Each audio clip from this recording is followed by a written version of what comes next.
Beautiful Music presents Going Mental, a podcast discussing mental health from a personal to global scale. I'm your host, Eric Leibowitz, founder of Beautiful Music. Let's go mental. Today on the show, we have music therapist Pepe Benavides. Pepe, how you doing, my friend? Hey, very good, Eric. Good to see you again. It's been a long time. Yes, I love starting the show with going back to the good old days of the NYU music therapy program, connecting with classmates. Exactly. So it's so good to see you. And you are in Chile? Exactly. I'm living in Chile, in the central part of Chile now. It's my hometown. No? We were talking a little bit before we started recording, but you're telling like you're in quarantine and you're working. Yeah. How's it going? Exactly. In Chile, we have been in some places total lockdown, other places like quarantine. It's a kind of a mess, but since March. Probably we're gonna keep going on this like through December. So I've been working like telematically. You can say that telematically. Yeah, telehealth. Yeah, I would say. Yeah, telehealth. I like it. Since March, I could say April, since April, man. Yeah, and what kind of work are you doing, and what were you doing before the telehealth kind of took over? And are you still working in the same population? How has that affected your work, and what kind of work are you doing? Okay, I was working in a rehabilitation center for neurologic clients. Mm-hmm. I was doing music therapy over there, like with more professionals from different professions, like physiotherapists, speech therapists, different things for all adults with neurologic problems, Alzheimer, stroke. Mm-hmm. I forgot the word. Sorry. Aphasia and different things. Wow. Yeah. Neurologic. That's one thing. I was working in my private practice, mainly with children, neurodiverse in the whole spectrum, and also young people, like adolescents is the word? Adolescent? Yes. Yeah. With mostly depression and anxiety and behavioral, that's never behavioral. You have to go with the dad and the mom, and you realize that it's always something going on, Mm-hmm. So yeah, it's working in interpersonally. It's taking in so much information, and I can only imagine. I mean, I've had some experience with my work, but it's different with different populations. Moving into a remote operation, especially when working with neurological implications, and you have the technology needed to be used, and people have to be informed on how to use technology. How has the transition been? Have you found that there have been challenges, and have there been some really cool things that have happened too? Absolutely. I mean, when everything of this started, fortunately, I got most of the equipment before. Like I got my interface, I got my synthesizer, but my computer was very old. It was Macintosh from 2008. Mm. So before the COVID, it was perfect because I only used, PowerPoint, internet, and Word for my things, because mostly the interface I was using it with the iPad. So I was, like when I need to record something with some clients, very, very easy. But then I realized that my old computer didn't even get to work the Zoom application. Oh, so no. I was, so during the first period, I was working with my phone, like the phone, plugging the iPad to the phone was very bad. Or when I was like playing an instrument, I was with the amp, and then I realized that it sounds bad, the latency, the delay. And I said, okay, I can do this anymore. I need to do something about it. So I started to deal with some friends that, live from the sound and stuff. So they recommend me some software. A friend of mine spent like 5 hours on the other side, like teaching me how to connect everything and being able to send a good signal to the other side, through digital mixers and different programs, applications. So I had to learn all of this like in a week. you know, That's and quick. I had to, like, Yeah. is that or I don't have a job? That's plain as that, because everything was closed. I couldn't use my private practice because social distancing. So I had to do it. Fortunately, I'm not that rusty into the, applications and computer systems, but I'm 40 years old, so I'm not that an expert of it. So that was a challenge, like the first month. And then I had to buy my new computer, so I had to invest money. I had to put for example, the drum kit. I had to put some triggers and mute drum heads, like so to not make a racket in my house because I got neighbors and everything else. So it was like different steps, like to being adapt for it. But so far now, everything is good because if I play the piano now from here, someone's gonna hear it like it's over there. You can't work with the delay, that it's gonna be always like 60, like 1 second delay, something like that. So in my rehabilitation space, I couldn't keep on going with any client because most of my work was based on the field, like working with like physiotherapists. Yes. Following the rhythm or playing on the piano, me doing the accompaniment by the other side, doing the chords, you play the melody. So that's so difficult to do it in this scenario now. Yeah. So in that specific field, I'm working just now with groups, doing like recreational therapy with other colleagues. So okay, cool. Mostly that. But in the one-on-one, that's going better because you can adapt some things, especially with children. I am using a lot of music with colors, like giving colors, different colors to the different notes and send them like a PDF for the note. And then we share the songs and they learn. And then I can improvise with them. So I can be playing like, like C major key, and I say, okay, now play the orange, play the yellow, play the purple, and they like go and they can create music. So then we type it, we write it, and then it's different. I had to adapt also my methods to it, to make it like live anyway. So yeah, but so far I can. Not everything. For example, I had to cancel all my toddlers. Yeah. Under 6 years old. It's impossible, right? Because they get distracted with the screens. They want to touch everything. They can't. The span of attention with this is different when you got it here in the keyboard. Right. So I try it with the toddlers, but I couldn't. I say, okay, this is not going to work, and I have to be super honest with it. I mean, yeah, I think what else can do? Yeah. That's a really good point, being honest with what the limitations are of the new medium. Yeah. And I'm kind of thinking, I'm feeling like I feel stressed because it's like, oh man, there's so much new things to consider.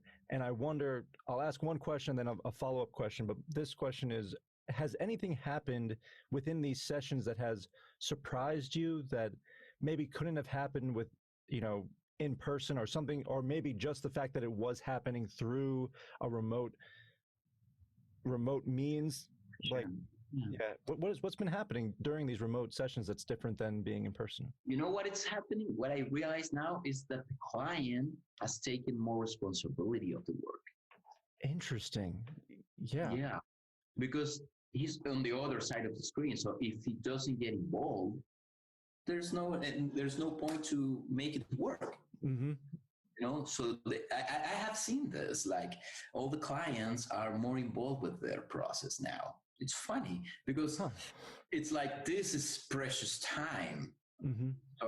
So I take it or I leave it. And if I see that it's not working, I'm not going through it. I mean, you have to evaluate, because sometimes there's other factors that are making not working, you know. Mm-hmm. Maybe the client resistance, or resistance to this type of therapy, you know. But sometimes it's not working at all, and I have to be honest with it. I can't work with this, you know, especially with toddlers, but mostly with the other type of clients. When I've been adapting this, I'm getting the results anyway. You know, for example, I have this kid, this neurotypical kid. He wasn't playing anything, but he loves music. So he loves like Dragon Ball Z and Dragon Ball Super. Oh, So cool. I start to teach him like just the melodies of the songs and put the words over the every single note or color, so he can get a guide through it, you know, like Yeah. what the words, because there's no like notation, like rhythmic notation. So you have to know the song to be able to play it. But for him was difficult because he needed something else than just the colors. So I put the words on it, and that worked. Oh, wow. And that's also that was like a learning experience for me. So, oh man, okay, I need more time to type the words into the PDF and stuff, or maybe into the PowerPoint, because I do them on PowerPoint. But it's fun too. Like, and then the father sent me this video of this kid, like the same kid, like practicing and getting into it. Mm-hmm. And then he said, like, dude, this is going beyond, because through this, he was able to realize that he put some effort on things, he get results. He used to be very frustrated before with math and different learnings experience. But with music, he realized that if he practice, it sounds better. If he practice, he can play the song that he likes, and that he can apply to the other fields. And that was great, you know. And said, man, wow, yeah, I can do this on my office, but I was not sending them anything to practice at home. And now I'm doing it, and it's getting like also like more like a different type of structure to the sessions, like to the process, you know? Yeah.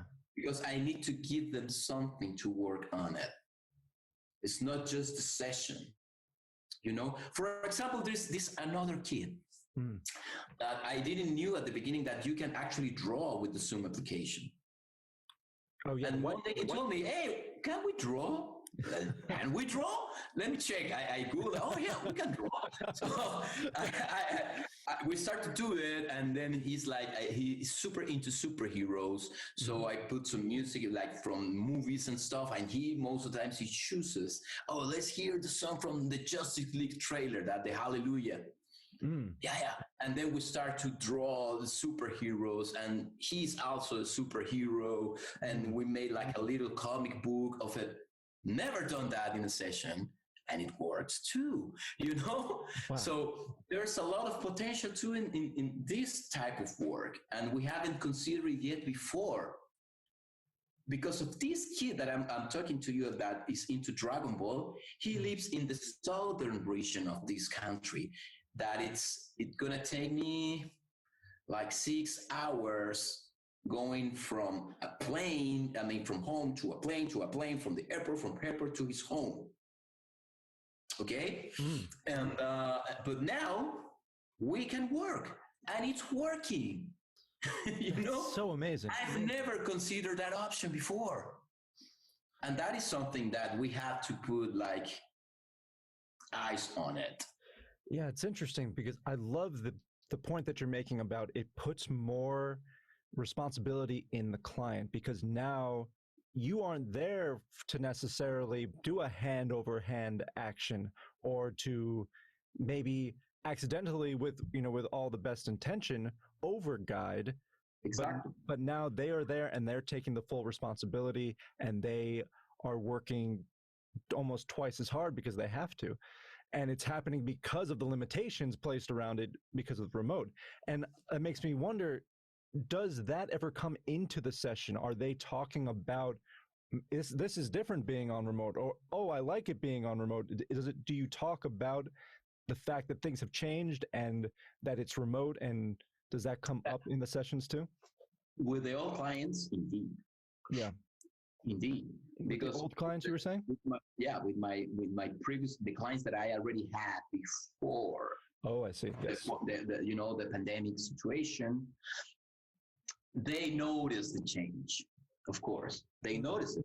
Say, man, I miss our sessions when we are together. And but with time, they say, okay, but it's still working. We all miss the human factor. But then we realize if we put ourselves in the same way into the process, yeah, there are limitations, of course, but we can go through them if we want to. Yeah, kind of that's one of the things that I've enjoyed about my own therapy and being a therapist is that usually when an issue arrives, like that's where a lot of work can be done. Where there is a challenge, where there is an obstacle, it's like, well, let's talk about why it's an obstacle. Why exactly? Why this is so complicated for you? Yeah. And then at some point there was some clients that left because of this. Like, I don't want to do this online, but then they came back. Oh, interesting. Yeah, I said, okay, no, it doesn't seem so awkward now because all of us we are all doing the same thing. We are all teleworking now, at least in this part of the world. Yes. So I am like full schedule every single day from 10 to 7 telematically. I mean, wow, that is so hopeful to hear and brings so much hope because how necessary is it to have therapy these days and to how lucky we are that we can be in therapy and continue self-care in a time where it's so important and where there's a lot of, like we say in Chile, we are stepping X. Stepping on eggs? Yeah, we're stepping on eggs. Like it's like we don't know. Like everything is like that. That's a common. How you could say that? Like a common phrase. Common phrase. Yeah, common phrase. Wow. Yeah. So I wonder.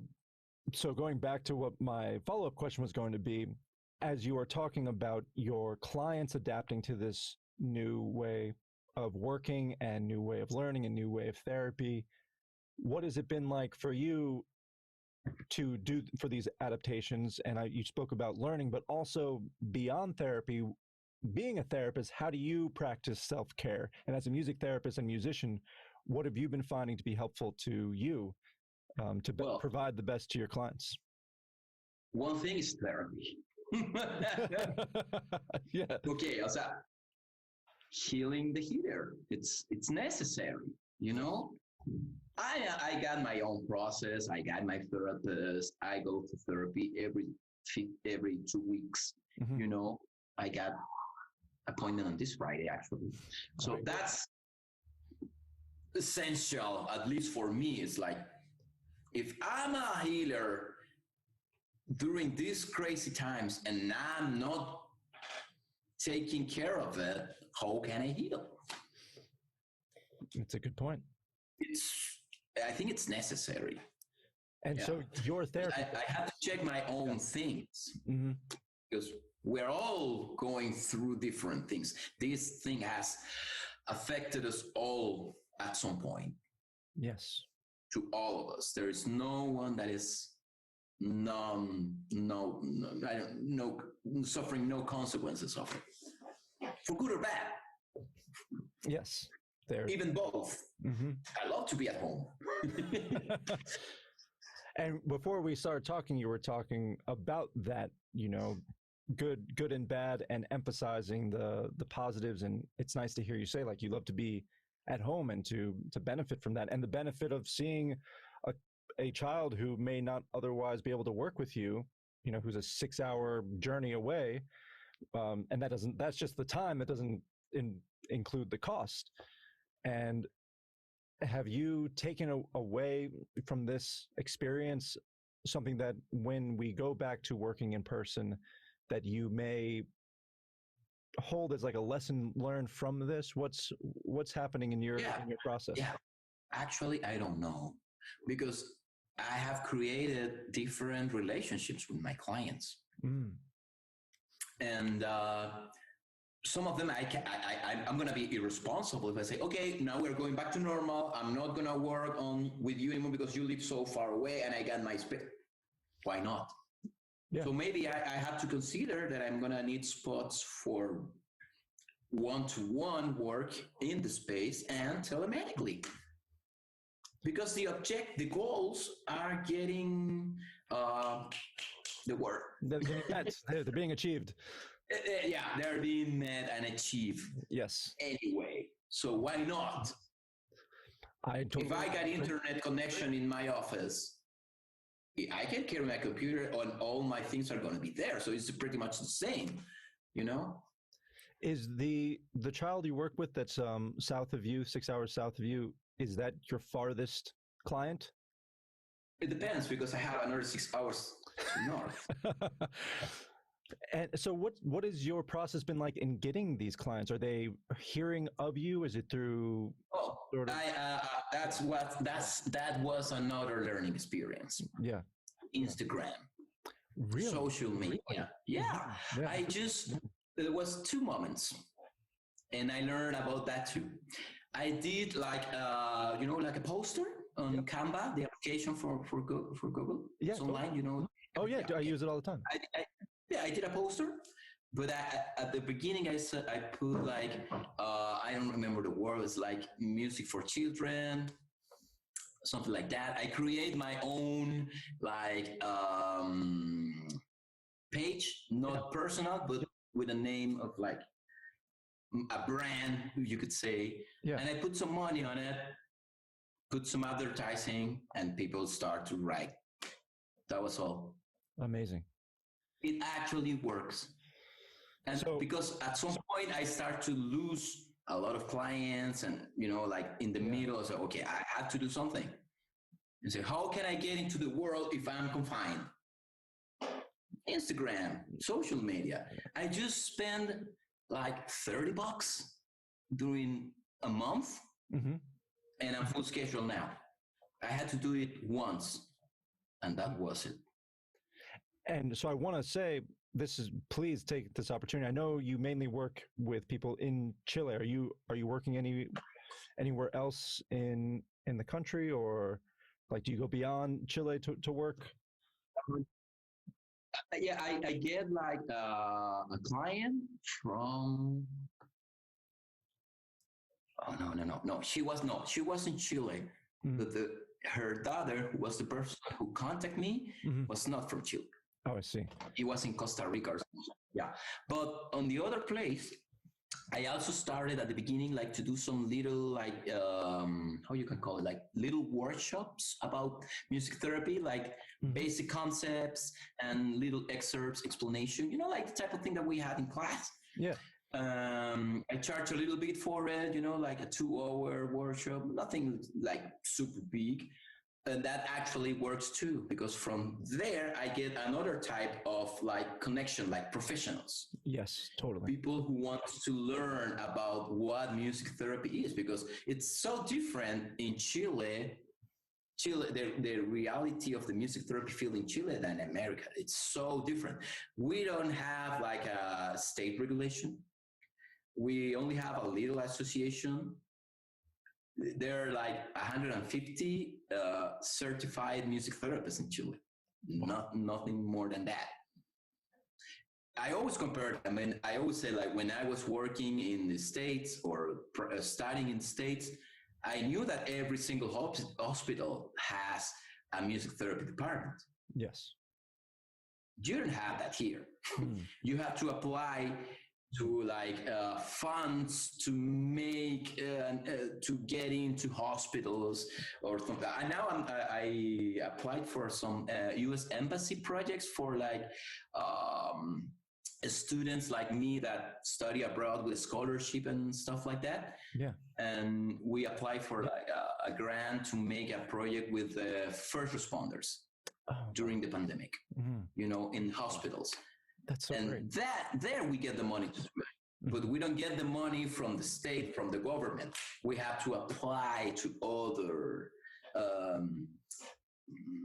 others No, I hear you. resources. So, I mean, you really are a pioneer of music therapy in Chile, like really making it more well known, exposing it to people who may not otherwise be aware of it. I mean, what has that been like? While also starting your own private practice? Yeah, no worries. So I'm asking, what has it been like to be this pioneer in music therapy in your country where you're really educating the public? Yeah, I'm feeling like a trending now because there was that's the thing. Also, this Instagram thing, there was a week when everybody called me like 2 weeks ago. Like it was funny because there was a lot of students from universities that they were making their thesis to get their degree, because in Chile you have to do a thesis to get your first degree. Okay. And a lot of them, there was like 4 different groups in 4 different universities in 4 different careers, like music teaching, a teacher, like physiotherapist, journalism, occupational therapist, doing their thesis in music therapy. And all of them contact me like, can you talk about it today? I give another speech for another center explaining the same. So I love it. I love it. I love to talk about it and make people understand that we are not going to sit here and listen to music. I don't have any playlist to relax you. No, this is not music therapy. I love that. That's so cool. Yeah. Oh, yeah. Man. So, I'm so grateful for you taking the time today. I know we're coming to a close, and I'm just wondering if you could share something for our listeners in this time, something that you've been taking for self-care, and just a take-home message for our listeners about like something you want them to consider based on your learnings, if that's okay. Yeah. Beyond music therapy, I think this is it. And we talk about this at the beginning before we get recorded. For me, this experience of being confined and the pandemic and being forced to be at home most of the time give me a new opportunity in life. Like for the first time in my life, every single day is focused on the day. Because I can't regret for the things that I did not do before the quarantine. I can't. And I cannot know what is going to happen still yet, So what do I have? This. So now I'm more in the present than I used to be. And that helps me a lot. Not to struggle. I want to go home. When it's going to be, when we are not going to be in quiet, I want to go to the beach. Maybe tomorrow. Maybe not. But today is one day less, not one more day of confination. It's one day. I'm saying it right. It's one day less, or it's one day at a time. You get the idea? I hear. Yeah, but it's there's how can I say it good in English, like, because my English is so rusty now. But it's like it's not one more day of confinement, it's not one more day of quarantine, because that is going to make this a hell. It's like, another day, I know today there's one less day ahead before this ends. It's amazing just reframing it in that way. It's the same thought, but just in a different frame. And that has you saying that has allowed you to be more present than you've been before quarantine. Yeah. I just think that's so amazing. And also just so refreshing. I think we can all benefit from hearing that. And as you said, this quarantine has led you to have opportunities of connecting professionally. That's one of the things that I find beneficial about this podcast, because I'm reconnecting with my classmates, reconnecting with people, with professionals, learning so much. Like, I'm going to jump on Instagram after this and do a little post myself, you should create your booth. How you call it? I love music. it. Beautiful music. You got the name. Yeah. And so, yeah, please, what is the name of your Instagram? And you can send me a link, but also just talk about it for a little bit so people can follow you and find you. Yeah, it's Musi, M-U-S. I always forget the the E, yeah, M-U-S-I, dash. Yeah, dash, hyphen. Yeah, dash. Yeah, dash. Yeah, dash. yeah, and C-R-E-A, crea, like creative. Oh, crea. nice. Like music without the C. Whoop, crea. That's me on Instagram. Yeah. Okay. Well, I hope that people seeing this follow you, and it just sounds like you're doing such amazing work, and you've inspired me today in so many ways, and just such a great perspective on the change that has happened in 2020, how remote therapy is still possible, if not more possible now, and the opportunities that it provides. It's another option to consider now. Yeah. And what a great option. And it's still like the idea of like it still works. I don't want to necessarily say, but it still is constructive and as beneficial as therapy in an office can be. And having that option in a time where we feel like our options are limited can be so relieving. And we are not alone. We are connected. You're connected to people all around your country. And that's just a beautiful thought. And I'm so grateful. Not only my country, my friend. I'm speaking to you, and you are at the States. Yeah. We are present here and now together.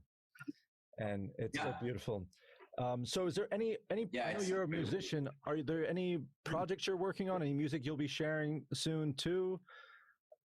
Anything else that you want to share just personally before we close off? We did some music with my band. We were creating this music before the quarantine. And when everything of this started, I recorded 5 drums, like songs. Yeah. For those songs in May. So we have already launched 3 on YouTube, and we're working on the other 2, so. And what's that? Then also like participating, you need to check for my band, that it's MOLO, Molo. And I can send you the links, but because it's not easy to find. And that's one thing. And I'm doing like the same, like some people say, hey, Pepe, can you record this drum for me? Yeah, I can do that for you. I'm also teaching music, not only doing therapy. I'm teaching drums, I'm teaching guitar, I'm teaching keyboards. Yeah, I'm a multi-purpose now. I'm a therapist, I'm a music teacher, I'm a music therapist, I'm a drummer. If you need a record, I can do everything. Pepe, this has been so amazing to talk to you. So nice to catch up, and I hope to talk more again. Maybe have you back on the show. Absolutely, my friend. Absolutely, you can call on me anytime you want, and anytime we can. When you're not working a full schedule, or when you have a break in your full schedule. Yes. Yeah, I got some. You know that. Yes. All right, my friend. Thank you so much. Thank you, everybody listening. Feel free to reach out if you have any questions for Pepe, and we'll get him back on the show with those questions. So thank you so much. I hope you all have a peaceful and healthy day. Thanks again, Pepe.